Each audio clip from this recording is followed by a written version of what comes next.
With every match, a warrior is born. Step inside the ring. This is the Whip Podcast with your host, devastating Daryl Pace and Deshaun Whipdog Whipple. What's going on, everybody? Welcome to another edition of the Wrestling Heroes and Insiders Podcast, aka The Whip Show. Glad to see y'all back again. Hope you enjoyed our episode last week. We had former Busted Open Radio producer Michael Riker. If you haven't seen it already, go back and check it out. It was a great episode.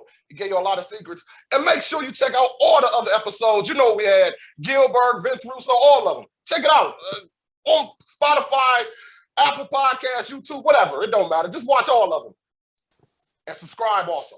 Subscribe and give us that 5-star thing because, you know, that's how that algorithm thing works. Whatever. But anyway, enough about that. Because we're not talking about the past. We're talking about right here, right now. And right now, I met this brother in Dallas at WrestleCon. Listen, first of all, shout out to my boy Shinblade for making the connect. But this guy is probably one of the most awesome people we ever had on my show. Yeah, I'm putting you over big right now, dog. So you better bring it. Yeah. But yo, this man is the creator of the amazing Headlock Comics series. This man's name is Michael Kingston. I know you're wondering, is he related to Kofi?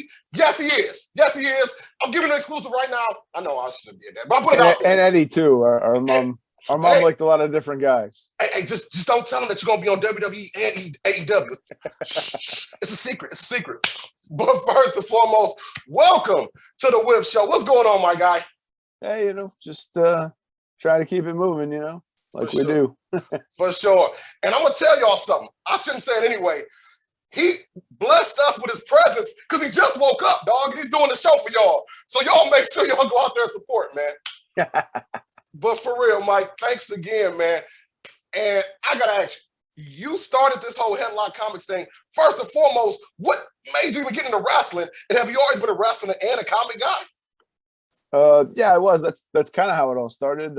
Probably since I was about 8 years old, I think. I fell in love with wrestling first, comics not too long after. The thing that made me sort of consider wrestling was George the Animal Steel. I remember flipping through channels, and the very first Saturday Night's Main Event was on. I'm dating myself a little bit here, but the match was Mike Rotunda, Barry Windham, and Ricky Steamboat against Nikolai Volkov, the Iron Sheik, and George the Animal Steel. And I just remember seeing George the Animal Steel as an 8-year-old kid and just couldn't believe what I was looking at. Like, it was just, the dude was insane. And that was sort of my first moment where I was like, what is this thing? And then I've probably watched wrestling in some form or another probably every day of my life since. And then I'd always been sort of familiar with superheroes. I think everybody is. I mean, even before like Marvel movies and stuff, like they were always sort of a big part of pop culture. When I was younger, like the Super Friends was a popular cartoon, and like even I think before I even knew who any of these characters were, I had this really cool set. I wish I still had them. They were old made playing cards of like Marvel characters. And that's where like a lot of the sort of, I want to say, some of the lesser famous characters that you wouldn't say that now, but like, where I was sort of introduced to Silver Surfer, Doctor Strange, Ghost Rider. And then one day I was at a grocery store. I saw some comics, and there was a Spider-Man comic where he was fighting Captain America on the front. And even though I hadn't actually read comics, I knew enough to know that Spider-Man and Captain America were both good guys. Right. And I couldn't believe that they were fighting, so I made my mom buy me that issue. And then, I would periodically get books from the spinner rack. And then my mom took me to my first comic book store, and it was a love affair ever since. Nice, man. Nice. And shout out to George Animal Steel, because I'm from the Detroit, Michigan area. So if you sound like a historian, so he's from out of the Michigan area, man. Well, it was kind of frightening because, as a kid, you see this guy, he's heavy, he's got hair all over his body, a big roll of fat on his neck. And, little I know is a glimpse into my future as a human, I guess. Dope. Yo. Well, see, going from there, man, you continued in the wrestling and comic world. But with that being said, you know, as we get older, our parents start to pick with us. Our teenage friends start to say, hey, man, you still watching wrestling? And you stayed into two, let's be honest, the nerd worlds, wrestling and comics. Was there ever a moment that you said, I'm going to pretend like I don't like this stuff, I'm going to walk away? Or did you always wave the wrestling and comics flag? Oh, yeah, no, I was a double nerd, like, you know, and that's the thing that, like, even before, like, you know, like, even though wrestling was popular, like, it still wasn't cool. Like, it's like mainstream now, but like even in the Attitude Era, like when wrestling was popular, like it still wasn't the kind of thing that, like, you know, everybody sort of watched it, but like everybody somehow watched it, knew what was going on, but you still couldn't be like a fan, I guess, without like, you know, that stuff's fake or whatever. But like, I don't care. You know, I played football, so you know, I'm a fairly good sized dude. Like, people won't say anything, but you know, it's still sort of a, you know, I was a double nerd for most of my life. So, and what's dope now, the nerd culture is heavy now anyway. You know what I'm saying?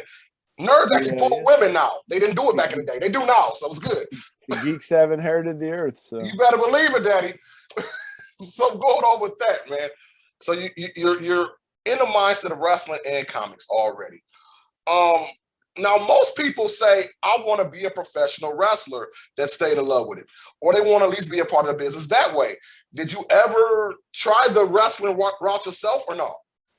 I never tried it. I guess when I was, you know, but when I got out of high school, like there weren't a lot of wrestling schools around. You know what I mean? It wasn't like you know, from reading like you know, PWI and stuff like that, you know, like, you know, I knew there was a wrestling school in Memphis or whatever, and I knew there was like the Monster Factory everybody kind of knew about from the Bam Bam Bigelow stories, but like you just didn't know like where that kind of stuff was.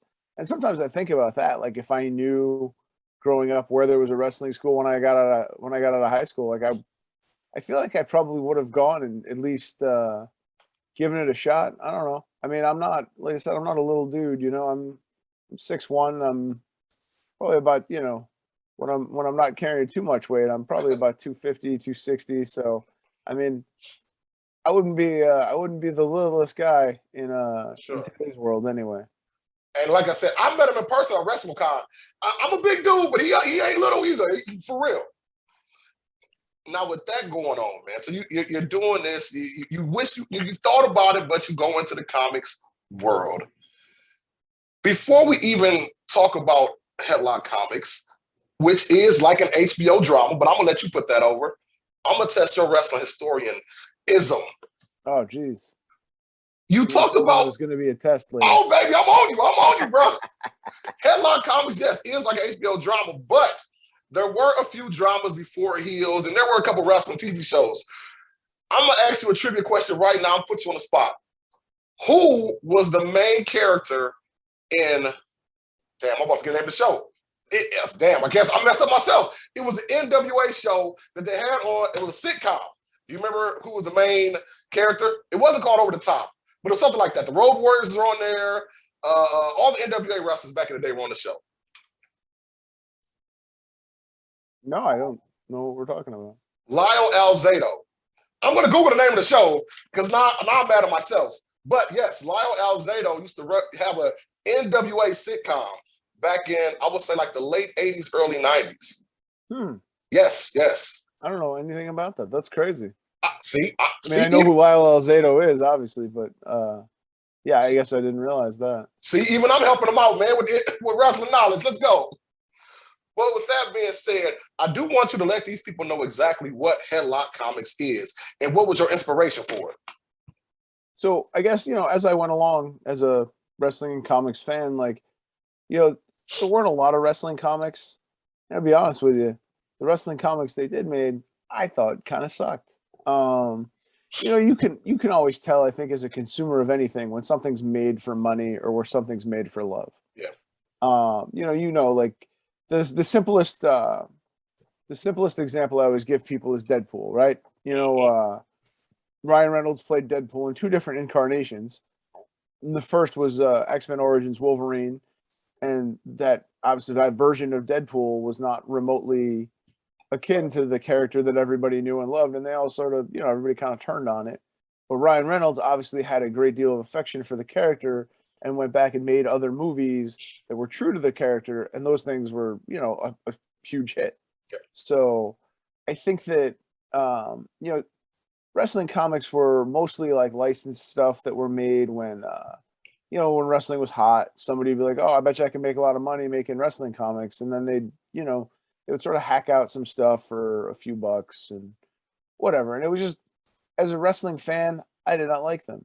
And I think wrestling for a long time had a long history of people trying to sort of capitalize on the wrestling fan base, but also on some level couldn't quite hide their sort of derision for wrestling in and of itself. So like, the thing that always makes me laugh is like, Ready to Rumble, right? The main characters are idiot wrestling fans. And then I remember when SmackDown was on UPN, they tried to make a show to hold the audience, to hold the wrestling audience, called The Mullets. Again, the main character, idiot wrestling fans. So like, people wanted money from wrestling, but they hated it so much, and they couldn't not make something that was sort of making fun of it at the same time, which, that went on for a long time. You see it in the nerd culture too, with like Big Bang Theory, like, you know what I mean? Like, most of those jokes, in as much as that they celebrate geek culture, are at the expense of the main characters being geeks. Yeah. So, I just wanted there to be like a cool wrestling comic. So I have a biochemistry degree. Like, I have kind of a weird science mind. So like, I make myself a business plan and a pitch and whatever. And I start going to comic book companies and, hey, listen, everybody I know that likes wrestling likes comics. Everybody I know that likes comics likes wrestling. You've got Raven on TV wearing Sandman shirts, and you've got Hurricane, it's a comic book character come to life and whatever. So I think, to me, like, I think this is the type of thing that would sell really well. And unfortunately, comics is a weird business. Very, very similar to wrestling in a lot of ways, in that there's no real path to get in, and everything looks a lot bigger than it is. Right. Like, if you watch like an independent promotion, like say like Ring of Honor, pre-purchase, like, it looks like a big professional TV show, but it's a really small operation. In the same way that, before Disney bought it, and even still, the comics end of Marvel and DC is a lot smaller than you would think. I had a friend that was like, "Oh, you do comics? You making that Spider-Man money?" I'm like, "Yeah, the people who write Spider-Man don't make Spider-Man money." Right. Like, I don't know what you think. Right. So unfortunately, I got shot down by everybody. Like, I mean, like, people, and like, the people in comics were in like a bubble. They were in the comics bubble, which unfortunately was dominated by superheroes. So I mean, I literally had people laugh in my face.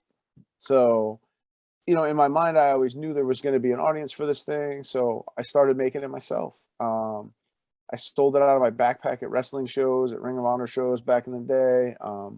Through message boards and stuff, I'd be like, "Oh, I'm going to be here at this, in this seat, if you want to get a copy of my book." And people would come up to me and buy stuff, just right out of my backpack. Eventually, like, Ring of Honor was always really cool to me, and they would let me sell stuff at their tables.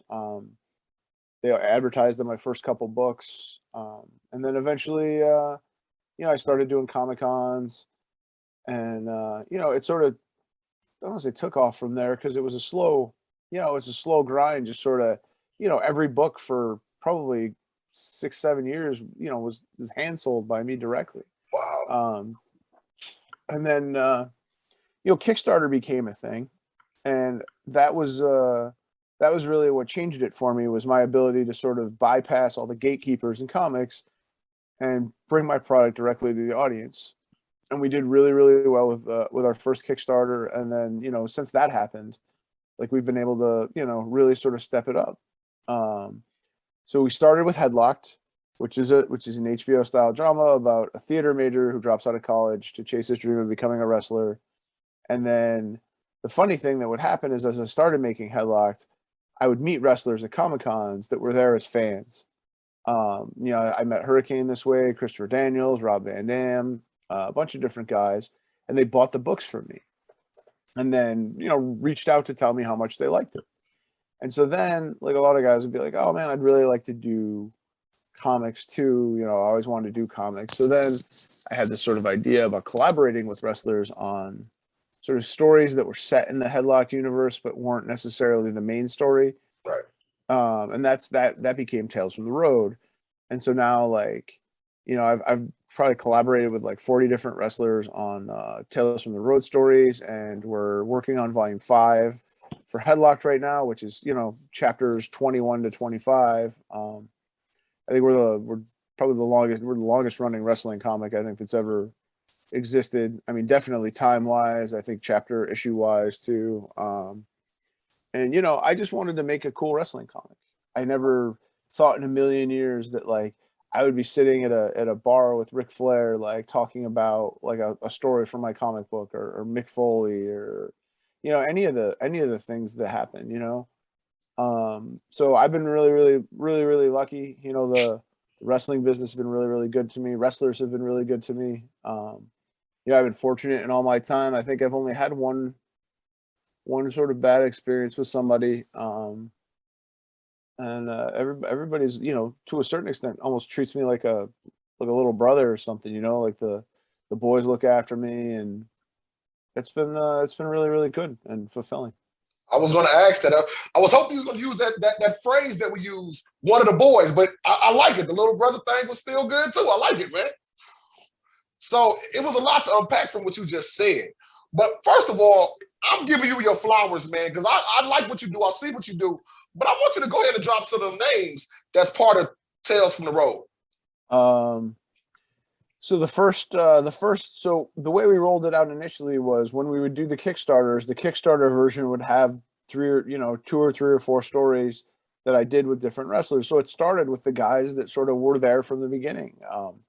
Christopher Daniels, Hurricane, Rob Van Dam. They were in the first, the Kickstarter version of the Tales of the Last Territory, which was the second volume of Headlocked, and then we had AJ Styles, Frankie Kazarian, John Morrison. They were in the second volume, and then we remastered the first volume, and then we had Samoa Joe, the Young Bucks, and MVP, and then things got crazy. We did the hard way. We had Ric Flair, Kenny Omega, Cody Rhodes, Mick Foley, and Penta, and then I literally am on the other half of my computer right now. I have a cover that I just put together for Andrade. We just finished a story. It's gonna be out next month. I just did a second story with Rob Van Dam last month, which is one of my favorite ones. We've done let me see, Thunder Rosa, Matt Cardona, and Brian Myers. I did a story with Jerry Lawler, but Jerry Lawler also does the cover art to all my books. We also did a story together. Trying to think of who else we did a story with. Cryme Tyme. Rest in peace, Shad, for real.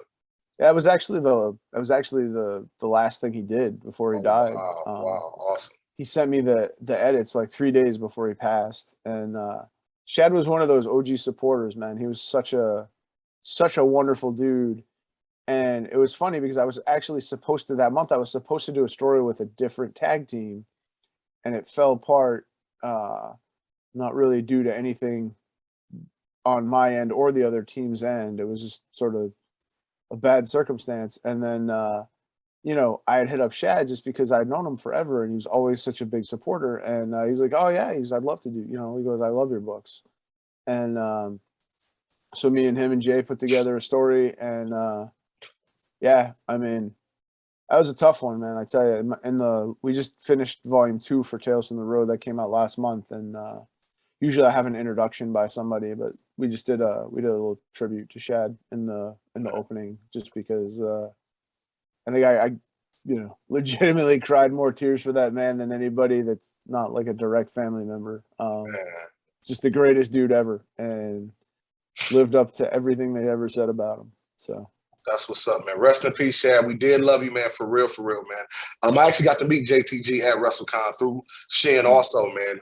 Dope guy. We also got to kick it at Wale Mania. It was awesome, man. It was interesting because I had them at my booth in Florida a few years back, and there was a famous story where Shad foiled a bank robbery. I was Yes. literally, he left my booth and they were going to the airport, I think. And then I had texted him like, "Yo, you get out okay?" He's like, "Yo, I just foiled a bank robbery." Man, But that's right. I forgot about that. They told, yeah, it was on TMZ and everything. That's right. yeah, that was literally, he like literally left my booth and like was on the way to the airport, I think, when that all went down.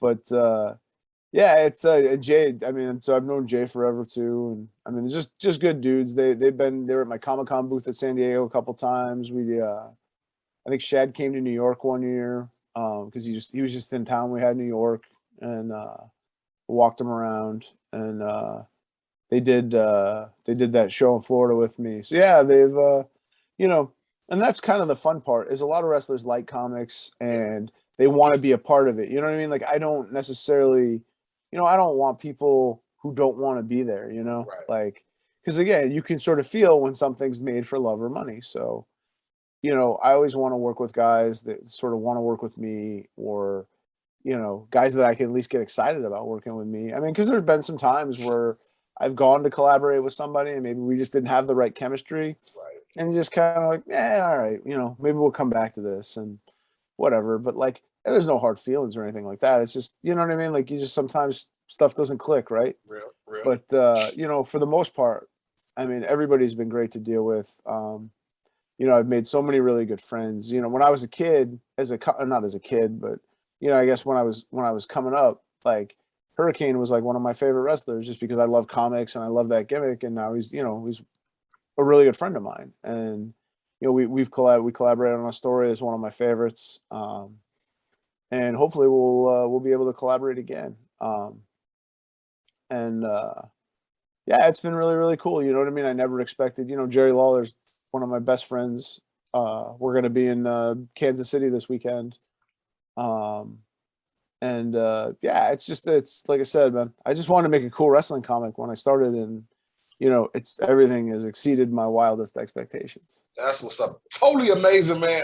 I love that. But since you already touched base on this, I'm going to go here anyway. It's time for this segment. I had another question, but I'll bring it back later. But this segment is called the Mark Out Moment. Now, I'm not saying you're going, I met this person. But each time, even as wrestlers, you meet somebody and you're like, man, I can't believe I'm sitting next to them. I'm kicking it with this person. I'm working with this person, whatever. Even if you don't express it, you feel that on the inside. Oh, for sure. So, Michael, but since you've been doing this, what has been your mark out moment? I mean, there's so many of them, but one of my favorites was just I was backstage at SummerSlam at the Barclays Center. It was the Stephen Amell, Cody Rhodes SummerSlam, and the Barclays Center is real tight. Yeah. And they just had NXT the night before, and it was sort of right when NXT started going on the road, so it's just packed because you have like the whole roster, you have all the NXT guys, and like everything is just packed. Like I've been backstage a bunch of times with different people, and like usually just you go into catering and stuff, but it's so packed, like just kind of hanging out in the back. So I'm just in this hallway sitting on a table, and I know enough people come by, hey, we talk, whatever, and I'm just kind of sitting on this table, and then all of a sudden somebody else sits up on the table next to me, and I look over and it was Ric Flair, and he's like, hey kid, what's up? But that was that was my introduction to Rick. And then he's been a guest at my booth a bunch of times. We did a story together, and he bought me a really expensive shot on my birthday. My birthday was we were at a convention in North Carolina, so that was cool. And then I watched WrestleMania the last time they were in New Orleans with Steve Austin and Shane, and that was wild. It was me and Shane and Steve Austin and Boogeyman watching WrestleMania, which is like a weird collection of people, and that was really fun. So I've been lucky to be in places, and that I have no business being. Like, I've been at Hollywood parties at San Diego Comic-Con where I was like the least famous person in the room. I was a guest for 2K Sports at the last WrestleMania in Dallas, and I watched it, you know, from a luxury box, which was really cool. I just got to do some cool stuff. This isn't a job that I get, this isn't anything I get rich at. I still work a full-time job. I work 70 hours a week managing a fleet of trucks for a very large corporation. So I do that in addition to, I'm in the middle of 5 different projects. I'm in, Headlock, Tales from the Road. I wrote a movie. I produced I'm doing a licensed project with another wrestler for another company. And I'm working on more stories with Matt Cardona and Brian Myers. So, I mean, I'm running 1,000 miles an hour all the time, in addition to doing, probably 20 to 30 shows a year, depending on, everything else. So that's where I want to go next, man. You've already talked about this wasn't like an overnight thing. You worked hard. So I want you to give some advice to people out there, whatever their dream is. If they want to do comics, like I want you to really put them in your head for the grind. I mean, you going to Comic Cons, you were on that foot, man. Like, matter of fact, are you married or anything? I am. Woo! And she understood? Hey. No, but okay, I'm about to say, man. No, because I know my ex-wife was like, wait a minute, dog. Either you're going to be here or there. Okay, I get it. But I do want you to take them in a space. Oh, by the way, y'all, the name of the show was Learning the Ropes with Lyle Alzado. So go back, Learning the Ropes. I'm going to have to check it out.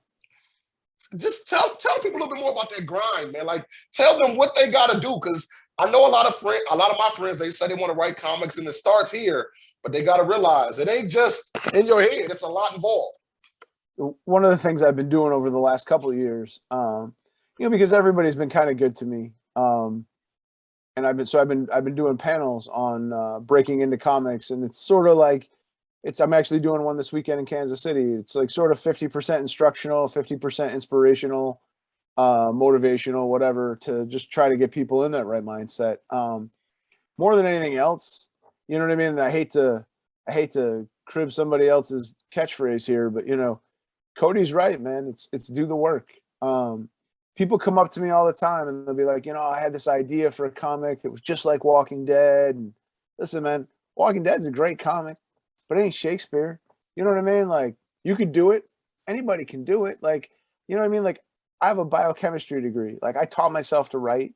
I taught myself to make comics. Like, everything that I know, like, I learned. I found the information from a resource, and that's it's everything that I've done is within someone else's capabilities. Like, I'm not special by any stretch. Like, I'm just a dude that wanted to make comics, and I love it. You know what I mean? Like, if you get into comics to get rich, you're gonna have a problem. I mean, obviously Robert Kirkman's done really well for himself, but you know what I mean? There's not a ton of people like that. So it's just a matter of having that thing. Let me give you an example of what my week is like. I work overnights. I work 15-hour days with my commute and my work shift.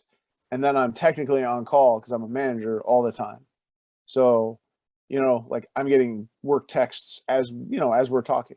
I was in Lexington Comic-Con a couple weeks back with Jerry, and I had to interview for some drivers.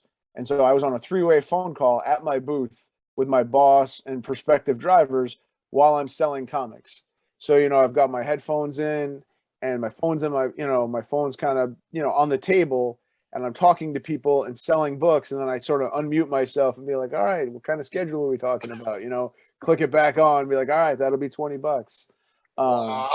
But so my week, I work nights. So I work Sunday to Tuesday and every other Wednesday, like physically on site. And then, so I got home this morning at 8:00. I woke up at noon, or I woke up at 11:30 to be ready for this at noon. I have to pack tonight to go to Kansas City. My flight leaves at 5:40 in the morning, and I will go to Kansas City. I will go directly to the show and set up, and then try to work on some stuff in the hotel, but turn my schedule 24 hours because, I got to be awake on the other end to do the show. I'll do the show Friday, Saturday, Sunday, and then I will fly home, and I think I have enough time to go home, and then I have like 2 or 3 hours before I got to turn back around and go to work and bang out a 12-hour day. I have my laptop with me. I'll be doing my payroll on Sunday night, in my hotel while I'm working on my scripts. Excuse me. And, but like, I don't feel it. You know what I mean? Like, I feel work. I don't feel the comic stuff. I mean, I can't even tell you how many weekends I've had, how many, stretches of like 5 or 6 days, right? I barely scratched double digit hours of sleep. Wow. But like, that's the stuff, I don't feel that. I mean, Thanksgiving dinner with my in-laws, for 6 hours, like I feel every minute of that. Right. Because it's a different thing. You know what I mean? For like, sure. But when you're doing something, if you love it, like, and that's how like, you know what I mean? Like, that's how and this is the thing I always tell people, you know what I mean? You don't get into comics for money. You know what I mean? You get into it if you can't imagine yourself doing anything else. And I don't know what I would do with my life, honestly. Like, I mean, I've been able to travel from the show and stuff, and I enjoy traveling. I enjoy like trying out new restaurants and like eating at different places. Like, I like museums and stuff, but like, I don't know how I would really fill my days if I didn't have this. Like, this is the thing that I'm made for. This is the thing that I want to do. Like, if you look around in the background, I mean, my office is a nightmare because, I'm just running all the time. But it's, you know what I mean? Like, it's not the life for everybody, but it's 100% the life for me. And that's not necessarily what a lot of people want to do. You know what I mean? Like, I would love to just do one job, instead of like 4, because I write everything that Headlock produces. And then I have to, sort of edit the artists. I have to book my conventions and figure out my guests. And then I design all of our prints. Like, I don't draw them, but like I come up with a concept and then send them to different artists to work on. So at any given moment, right, I'm wrangling artists, I'm wrangling wrestlers. I mean, there's been a paper shortage for the last year and a half. So wrangling different printers and stuff, trying to find paper to get my books made. And then, and just physically, hauling 300 pounds of luggage, across the country to go set up at my, my little nerd show and whatever. And it's, but I wouldn't trade it for anything in the world. I love to hear that, man. I love to hear that. You guys, he gave you 2 strong things right there. But first thing I want to say to you, you definitely could have been a wrestler because you were a hell of a road warrior already, baby. Well, and I think that's why a lot of wrestlers real, like man. working with me. You know what I mean? Like, a lot of these guys a lot of the guys that are WWE now, like, were on the indies when I was coming up, and they'd be like, yo, I see you at more shows than most indie guys. Yeah. And I think I earned a lot of people's respect that way. So that helps too. And what else he said, guys, whether you're watching this video on YouTube or listening to it through a podcast platform, when you love what you do, you ain't worked a day. Real. That's real, man. But we talking about the good side of this stuff. I gotta ask you now, man. I know you said a lot of wrestlers receive you, and this is not no type of shoot interview where you try to say bad things. I don't do that. But I do gotta ask, did you get any pushback from any of the promotions? Because I know sometimes the actual promotions can be a little bit, protective of their superstars. Notice I said the word superstars, so I'm actually talking about one certain company, but I'm not gonna say it. No, I mean, they don't give me a hard time at all. I mean, honestly, like, AEW's been trickier to work with than WWE has. So it's not, and they have, DC Comics is technically like part of their corporation, the Time Warner thing. So I think it's a little trickier. I actually wrote for the WWE Comics for Boom a little bit. I co-wrote a story with AJ Styles for the Royal Rumble special where we did like one of the things I tried to do when they gave me when they asked me to write stories was I tried to fix holes in their stories. Like, I thought that was kind of fun, like where you sort of put some spackle and some storyline holes. So AJ and I had done a Headlock story before, and he was a good friend of mine. So we had conceived a story that basically was what happened backstage at the Rumble before he debuted that sort of set the table for his heel turn later on, because like in a vacuum, right, his heel turn doesn't make sense. And like, John Cena and the golden shovel and all that stuff, like that's all insider stuff, but that doesn't make sense in a storyline world, right? So we made a story where, AJ's walking backstage, and John Cena wasn't actually on that show. So we made a story where John Cena sort of shows up, and they have this sort of Robert De Niro, Al Pacino and Heat sort of speech backstage where like Cena's like, I know who you are. I know what you're about. Like, I see, everybody thinks that you're, this good old boy, but I see that you're a shark. And then AJ calls Gallows and Anderson. He's like, yo, I need you guys here as soon as you can get here. And that sort of sets the table for, how he was, where he started out, where he was like the redneck rookie and all that dumb stuff that they did with him before he turned heel. And then him and Cena had like an all-timer program. And then I did a story with Samoa Joe. To explain why he and Shinsuke Nakamura were drafted in the first brand split, because it never made sense, because they never said champions couldn't be drafted. They just didn't get drafted. Right. So we made a story where Joe has this issue with Nakamura, and he calls up Mick Foley, who at the time was a general manager, and basically cuts a promo on him like, if I've got business with Nakamura, so you will not draft me, or you will not draft him, or I will come to your roster and destroy all your baby faces and whatever, and then just hangs up on him. And then obviously he doesn't get drafted. And then I wrote a Bret Hart story for the WWE comic. It was sort of a retrospective of his career from the point of view of Jimmy Hart, because when Jimmy Hart brings him into WWE, and then they're at odds when he wins the title. And it's sort of starts out with him in the locker room with Jimmy Hart, and then he's in the, and then it ends with him in the locker room before he's going out to fight Flair when he wins the belt. And like Jimmy Hart and him have a moment that, even though they're sort of at odds, where he's like, everything worked out like I told you it was, and whatever. And it was funny because both Bret and Jimmy liked it a lot. So that was really cool. Nice. To be able to nail their voices and all of that. So see, you talked about nailing their voices. Now here we go. So your stories are all amazing. You've been doing these, and you already said you write all the scripts.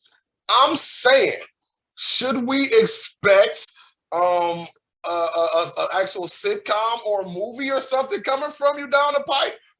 And if so, I'm auditioning too, because I'm a former wrestler, I act, so I'm auditioning. But go ahead. I'm sorry. Go ahead. We had we had a little bit of a flirtation with The Rock for a minute. We had a little bit of a Twitter exchange, and then he sent me to his people, and we talked a little bit. And unfortunately for us, like, it was right when like the second Jumanji came out, and like The Rock sort of evolved from like just Hollywood actor to like Disney superstar. Right. And like, you know what I mean? Like, I think right now, like in this, like if The Rock hadn't done Ballers and Ballers came out now, like he wouldn't do that. Like, that's not who he is, right? So in like the main Headlock series, I think is a little darker than would fit for the, his sort of brand at this point. And that's kind of what we had what we had landed on, was that they really liked the material, but it wasn't necessarily the thing that they wanted to, the thing that they could do with him. If I had caught him, 2 years, 3 years earlier, or whatever, maybe it's a different story, But, I always have people sniffing around. I got some people that are interested. I meet a lot of actors at Comic-Cons and stuff. And, there's people who really like my stuff, and there's people who have connections and stuff. So there's always a couple of things in the works. I actually have a license project that I'm working with another company on for a wrestler, and we have a movie studio that's interested in that. Nice. That I've been working on that. It's not a wrestling story per se, but it's sort of built around a wrestler's persona, which is about all I can say about it. But it's one of the wildest things I've ever written. So it's got more of it's more of like a horror comedy grindhouse kind of vibe to it. Kind of Dusk Till Dawn, Preacher sort of vibe to it. And that'll be really fun when that comes out. So yeah. Sweet. Well, like I said, man, I send my headshot, my resume. If you need a loud chocolate giant, hey, I have no problem making fun of myself being fat. So just say it. Anyway, let's go on. Our next segment, and before we go to the end of the show, is called Book Yourself. Now, we know you're Michael Riker, creator of this amazing comic, but I want you to just book yourself in any era. I mean, you could say, I would like to be, you know, if I wasn't Michael Riker, the comic creator, I would be a backstage writer. I would have been a wrestler. I would have been in the era of the 70s, 80s wrestling. I'd have been in the Attitude. I'd have been now. But Michael Riker, if you could, I want you right now to book yourself in the world of professional wrestling. See, I'm asking all types of questions today, baby. Yeah, you get me all over the place. I mean, obviously, I feel like you know, I feel like there's some real meat there as the you know, with the Kofi and Eddie as the you know, maybe the third Kingston brother. You know, that's sort of my big joke is I'm the third most popular Kingston in wrestling. But you know, I think you could do I don't know, I think there's that sort of tendency to be to do some sort of like weird stranger than fiction kind of thing. Like I like weird out there kind of stuff. Like I get myself, I come up with crazy booking ideas all the time. Never for myself, but you know, like I always thought it would have been really funny if you know, way back in the day of NXT, if like if I've got Bo Dallas on my roster, right, and Baron Corbin, if you know, Bo Dallas is just getting wasted by somebody, just beaten up, and then like, you know, some mad scientist takes Bo Dallas to the future, and then Baron Corbin comes back as like Bo Dallas from the future. Man.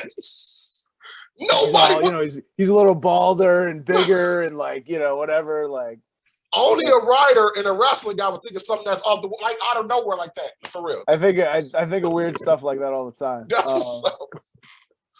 But yeah, you know, so like, I mean, those are the types of things that I love. Like I've always been more of a character guy than, you know, like I love, like, listen, I love wrestling and I love, you know, the 5-star matches and the 5-star whatever. But like, I mean, to me, there's got to be a story. There's got to be a bigger story.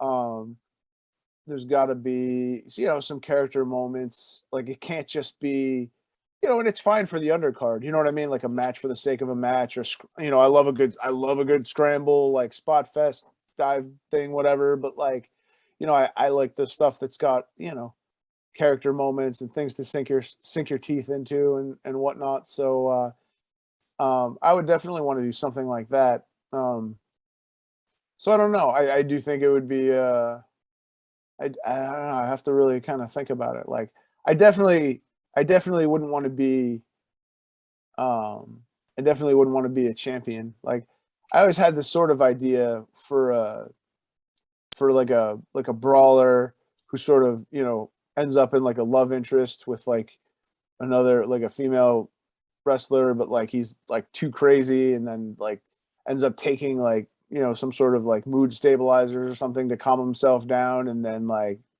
you know, he ends up in a blood feud with somebody and then has to like sort of get off his medicine. Like these images of like the guy just running in the gym, like you just see him like in his apartment with like a treadmill and like heaters around him, just sweating out the medicine, and like just, you know, homeboy, you know. Dog. Did you go to the Vince Russo School of Writing, man?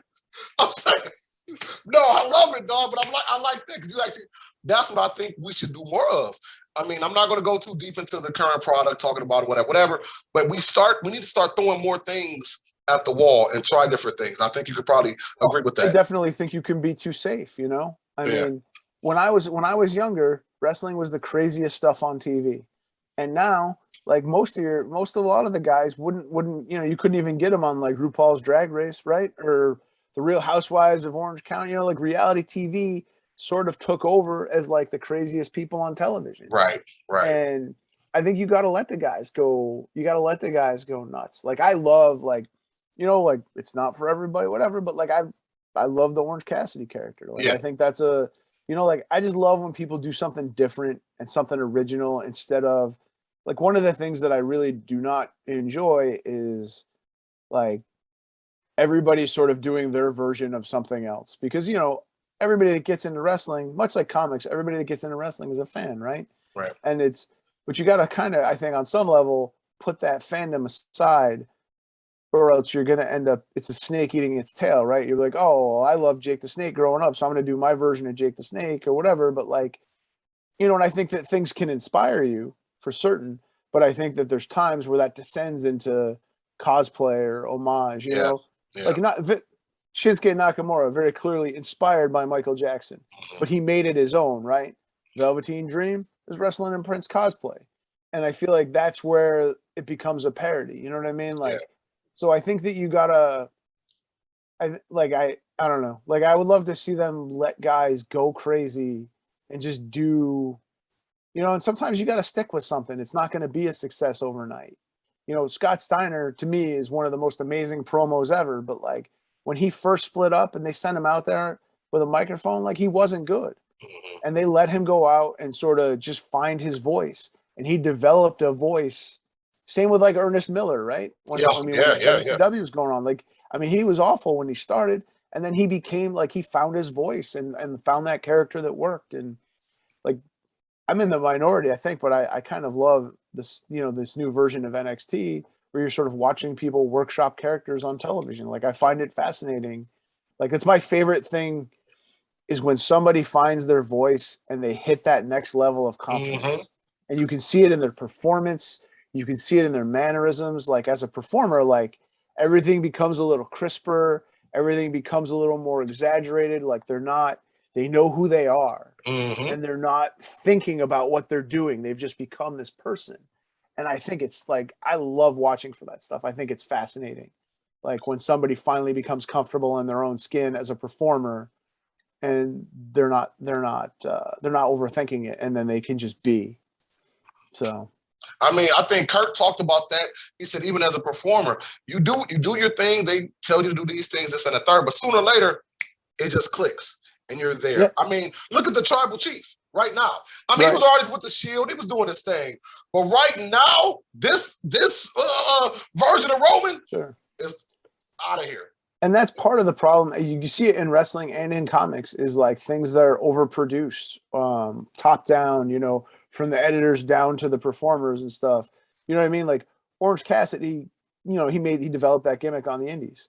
Like, would anybody have given him that gimmick? Probably not. Right. You know what I mean? Like, I mean, I have a million ideas for characters and gimmicks and stuff, but you know what I mean? Like nowadays, like a lot of people just want to be like, oh, this is who I like growing up. So I want to be this, you know, I mean, like it's not a thing that I'm an enormous fan of, but like, you know, when you hit a moment, right? Like the thing that excited me the most recently was when MJF did that promo on CM Punk, right?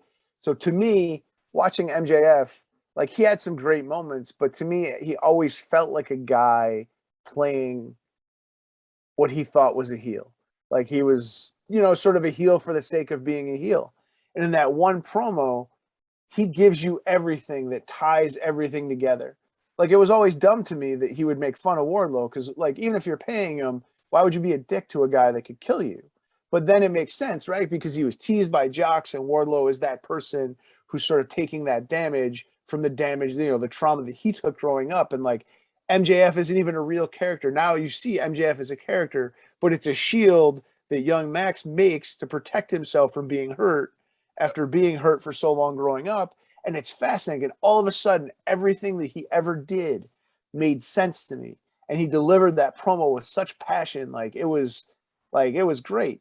And it's one of the things that's excited me the most about wrestling in a long time. Like, and you sort of see like, you know, every villain needs a motivation, right? You've got that, I'm going to take over the world, ha ha ha. But who cares about that? You know, you want your Magneto who has like motivation for what he does. So you can at least empathize a little bit. So there's some stakes there. And, you know, that was a character defining moment for me. Yeah. So. Yeah. Listen, WWE, AEW, anybody, if you listen to this, put this man on the creative writing team, man. He talks about the depth of the characters, like for real. I mean, let's go back to Mick Foley back in the day. We knew about Foley and all that, Mankind. But if you remember, when he did that sit down with JR, it changed the whole landscape of the man. One of the best things and one of the worst things that ever happened in wrestling. It was great for Mick, but then everybody became Mick Foley. Everybody's got to show you their mark picture. Everybody's got to tell you it's my dream, it's my time. And like, if everybody's Mick Foley, then nobody's Mick Foley, right? Like those interviews don't have any impact anymore. because, you know what I mean? Like everybody does it. So like the thing that kills me is like three of the most enduring characters of the last X amount of years, right? You have Hulk Hogan, Ric Flair, Mick Foley. And the people took all the wrong lessons from that. Like the lesson of Hulk Hogan that people took was, oh, I got to lift weights. But like, you know what I mean? Like without recognizing the fact that Hulk Hogan was an all-time character, right? Because obviously the Warlord is bigger than Hogan, more muscular than Hogan, but didn't have the career, right? And the same with Flair. Like people are like, oh, Ric Flair's a great wrestler. Also, all-time great character. But people took the lesson from that. We got to do 30 near falls in our match and look at our hands. And like, but that's not what made Ric Flair popular. You know what I mean? Like the fact that you hated Ric Flair and wanted to see him get his ass kicked, and then he was skating by with the near falls, made those near falls impactful. And it's not just the near fall for the sake of the near fall. And the same with Foley. Now we have this whole generation of, I was a fan and now this is my dream. And it means nothing anymore. And like, that's the thing that kills me is you got to find, like, it was great for Mick because nobody had ever done that before, but now like 1,000 people do it. You know what I mean? Like I always think of like Sasha Banks, right? Like she does Eddie Guerrero spots because she liked Eddie Guerrero, but like the character of Sasha Banks, I don't think would do that. Mercedes would do that. You know what I mean? Like, would the character of John Moxley come out to, Wild Thing? Probably not. But he's a fan of Onita, so he uses Onita's music. And I like that stuff to me is sort of, I don't know, like it's fine for wrestling fans if you understand it, but if you're an outsider, like I'm always trying to think of like what it was like for me, right? Like if I saw George the Animal Steel and like in the middle of it, he does like a Hurricane Rana because he was a big fan of whatever, somebody, or a drop kick, right? It doesn't work for that character. You know what I mean? So like you want to be as immersed as possible. And it's not 100% fair because wrestlers don't get to be more than one person. Samuel L. Jackson can be 100 people and no one thinks he's going to take over Shield. But Hulk Hogan, for better or worse, is not Terry Bollea anymore. He's Hulk Hogan, and he's Hulk Hogan for life. Yeah. So like the more immersed you can be in that character, like CM Punk is CM Punk, and he, his social media sort of bears out who he is as a person, as a character. Britt Baker's been really amazing about constructing a character. She did a really fantastic job of going from Britt Baker and evolving into DMD. And, her social media is very on brand with her character. Even if she's like, hey, I went to see the Pittsburgh Steelers, right? Like it's a fan thing, but like she loves Pittsburgh and that's right. Been baked into her character. So it works. You know what I mean? Like so like that's the thing that's hard, I think, like is wrestlers want that differentiation from the character, but then I think it hurts from the portrayal. The Undertaker protected his gimmick for years. Orange Cassidy protects his gimmick in public. You know what I mean? Like you are who you are. And I think that helps. It helps the fan experience. It helps fans get invested in your character. Yeah, for sure. I'm very passionate about this stuff. I see it, man. That's why I said they really need to sign you. Like for real, you're amazing. But I want to touch on Jerry the King Lawler. Building that bond with him and to actually get him to do the artwork for it. Like, could you touch on that right quick? Yeah, so it was the craziest thing, right? Like I did my first couple of issues of Headlocked and, I did well with it, but like, I knew at some point, like comics is very much built around superheroes. And like, so like I'm a double independent in comics is that I'm not part of a major publisher. I publish all my own stuff, but then also I'm doing a straight drama in an industry filled with genre stuff. So, I kind of like, I need something else. And I knew Jerry did art from just being a lifelong wrestling fan. So, I sent him an email through his website. Like I forgot I did it after I did it. It was such a lark. You know what I mean? Like and then like maybe 2 weeks later, like I'm like, oh wait, what's this? And it's an email, saying, send me some of your books and I'll take a look at them. In my mind, it's still a webmaster or somebody who's running his website. It's not him. And then I mailed some books out. And it was funny, when I put the books together and I took them to the post office, the guy that took my thing and was, putting the postage on it was like, is this the Jerry Lawler? You know what I mean? Like everybody knows who he is. And then maybe about 2 weeks after that, I was at work one night and I get a phone call. And I mean, honestly, if there was a way that I thought somebody could fake his voice, I still probably wouldn't have believed it was him. But obviously, that voice is very, whatever. It's like, hey, this is Jerry Lawler, and I'm like, holy shit. And so, we talked, and he, I think the thing about wrestlers is that the thing about famous people in general is that everybody loves something beyond what they do. And I think it's a lot easier to engage people about things other than their job. So, like I'm approaching him from comic standpoint, and a lot of the comics that we do with other wrestlers involve some of their other interests, right? You know what I mean? Like I did a lucha comic with Lita, and I did a video game story with Kenny Omega, and like that's you know what I mean? Like people are a little more excited than sort of living their job 100 hours a day. Right. So, when we got to be, he said he would do a cover. And so he did a cover. And then I was like, hey, you want to start doing some conventions? And he's like, yeah, I'd love to do Comic-Cons. And we started doing Comic-Cons, and they just sort of spiraled from there. And, now he's a great friend. And he's been, I mean, for a guy that's as famous as he is, he's incredibly humble. In my mind, he's probably the most influential wrestler of the last of this era, and people don't even realize it. But like almost everything that we take as like a tenet of modern sports entertainment was done in Memphis first when he was booking. You know what I mean? Like Jerry Jarrett did like the sort of standard Southern wrestling stuff when Jerry was booking, but when Lawler was booking, he was incorporating pop culture into wrestling years before WWE did it. And obviously, whatever. Vince McMahon created sports entertainment in the same way that Stephanie McMahon created women's wrestling and whatever.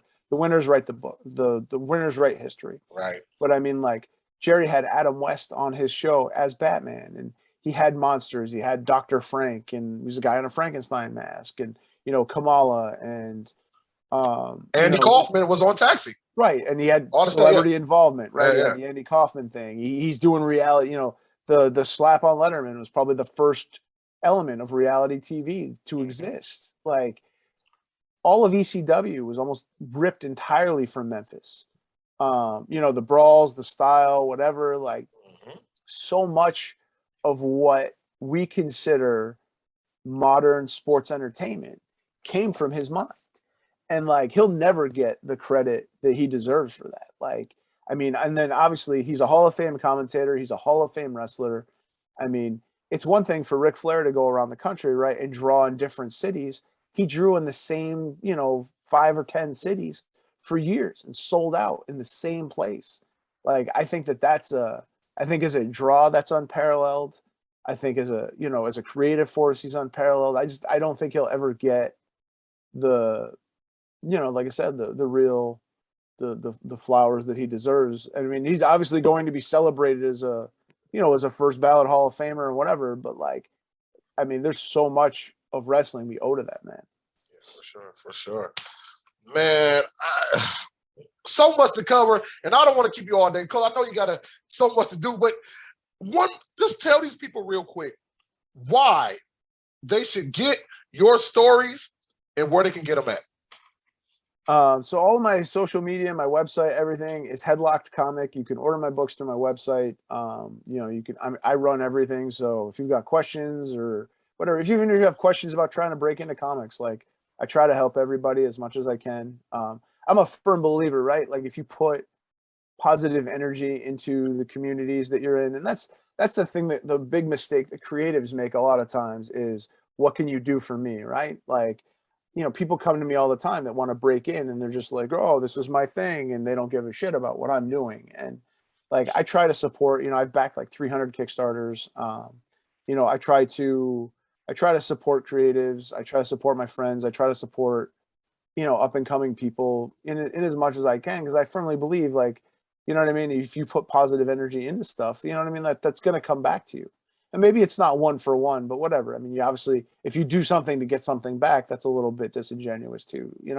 I just want people to not make all the mistakes that I made. And that's why I do the panels that I do. But everything's Headlock Comic. It's one word. It's all run by me.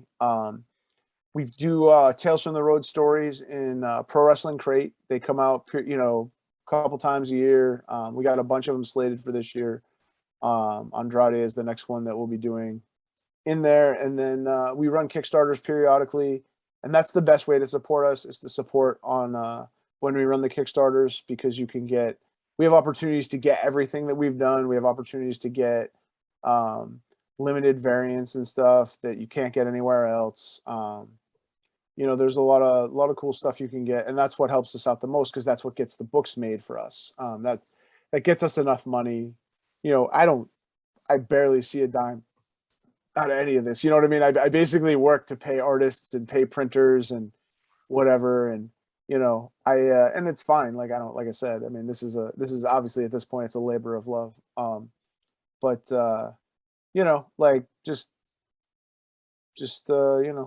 how you can find me. We do a bunch of conventions. I'm all over the country. I'll be in Kansas City this weekend, which is April, I think 22nd to the 24th.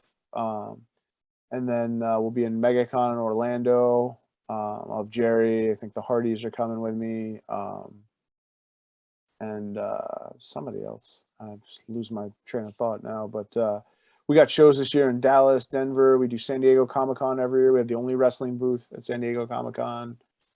New York, a bunch of other stuff. So, it's, come out and see us at the shows, come out and, or check out our stuff online. But I'm pretty available for anybody if they have questions or comments or whatever. That's what's up, man. Now, guys, well, first of all, Mike, before we finish off, don't leave right away. I got 1 second for you.